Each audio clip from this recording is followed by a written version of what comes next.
Bonjour, bienvenue sur la chaîne Olympic Club, c'est votre hôte Ami Rouge. Aujourd'hui on se retrouve pour un nouveau format hebdomadaire. On va parler de l'actu de l'Olympique de Marseille, c'est l'actu olympique.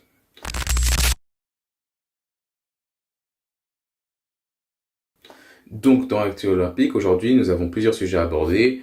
On va parler de Longoria, d'OM Nantes, du centre de formation et surtout des nouvelles décisions prises par le ministère des Sports. J'espère que ça va vous plaire. Si c'est le cas, n'hésitez pas à liker, à commenter ou à vous abonner.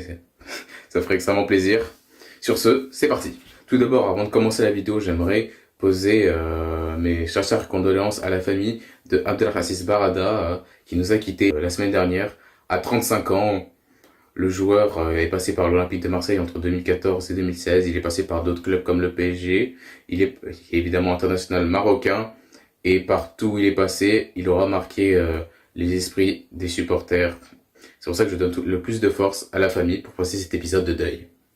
Alors, première info dans cette actu olympique, déjà, Longoria. Longoria vient d'être suspendu par la LFP pour son comportement lors de OM Angers. Il aurait eu des agissements, des gestes d'agacement qui sont jugés un peu trop brutal, un peu trop agressif. Et donc, la décision de la LFP a décidé de le suspendre pour FC Nantes OM. Donc, il ne sera pas là. D'ailleurs, ce ne sera pas le seul qui sera pas là, puisque les supporters aussi ne viendront pas. Nantes a préféré ne pas autoriser la venue de supporters de Marseille. Et côté autre absent, côté marseillais, on pourrait aussi, je pense, noter celle de Amin Harit qui s'est pris un carton rouge lors du classique au MPSG. 3-0, ça a été un sacrée humiliation. Je veux dire, on n'a presque l'habitude. Vous pouvez voir, si vous voulez, j'ai été très déçu moi aussi.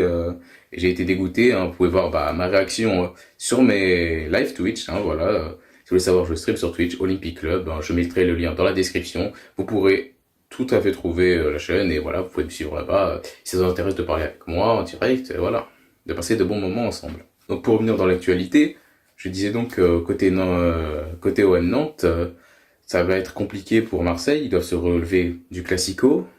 On joue face à Nantes qui est pas une équipe dégueu dans ce début de championnat. Et voilà, on aura donc des absents avec Harit.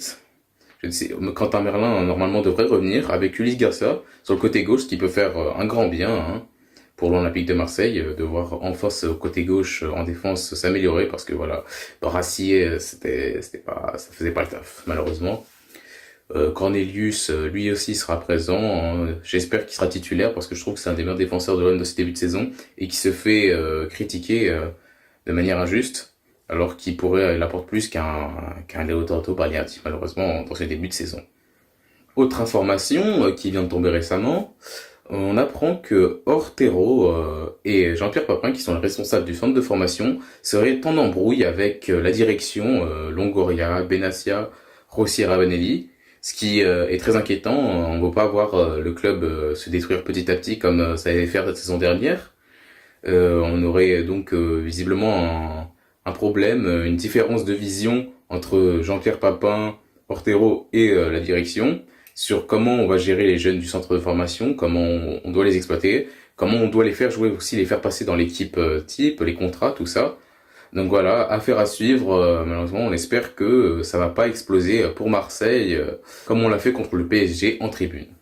Enfin, dernière information, on va parler des nouvelles, surtout les nouvelles directives et les nouvelles sanctions qui ont été prises par le ministre des Sports. Donc, le ministère des Sports a décidé qu'à partir de maintenant, au football, surtout en Ligue 1, au championnat de France, que ce soit la Ligue 1 ou même les divisions inférieures, il serait à partir de maintenant sanctionné si dans le stade, dans les tribunes, on entendrait les supporters faire des chants jugés homophobes.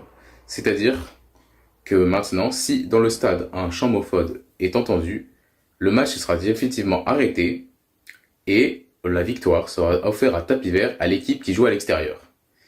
Ça veut dire que par exemple pour le match de ce week-end, on a PSG Lens, on va prendre PSG Lens par exemple, si pendant PSG Lens des chants homophobes se font entendre au stade, ce sera la victoire sur tapis vert de Lens 3-0. Et donc cette nouvelle directive fait beaucoup parler, panique certains clubs et certains détracteurs du football, parce qu'évidemment, elle semble trop simpliste, cette sanction, trop simpliste entre guillemets, pour de telles situations. Parce qu'il y a beaucoup de scénarios où la sanction ne sera pas méritée pour le club. Exemple, si je suis supporter de Marseille, on va dire par exemple, moi, je me déplace et je vais aller à Nantes. Bon, là, il y a interdiction, mais imaginez que je vais à Nantes et qu'on avait le droit de venir à Nantes. Donc je vais à Nantes avec Marseille, et là je vois que Marseille est en train de perdre 2-0 contre Nantes. Il suffirait donc que nous et plein de supporters marseillais crient, en se faisant passer par exemple par des supporters nantais, hein, on se prend le maillot nantais, on dit oui je suis nantais, j'ai toujours aimé Nantes, on fasse des cris homophobes, et que la gestion de la l'AFP le remarque, et que donc, ensuite, Nantes se fasse sanctionner, alors que, bah, moi, ça m'arrange, hein. On pourrait se prendre une interdiction de stade, mais à ce point-là, se faire interdire au stade pour faire gagner 3 points à ton équipe, pour certains supporters, la balance est plus que rentable. Malheureusement, ce système fait peur à beaucoup de gens. Bah, comme on peut le voir, Nantes, cette semaine, qui interdit le déplacement des supporters de l'OM, je me dis, si ça continue comme ça, bientôt, on n'aura plus le droit de faire venir les supporters extérieurs au stade. Et malheureusement, bah, ça va être très compliqué pour la suite du championnat de football de France.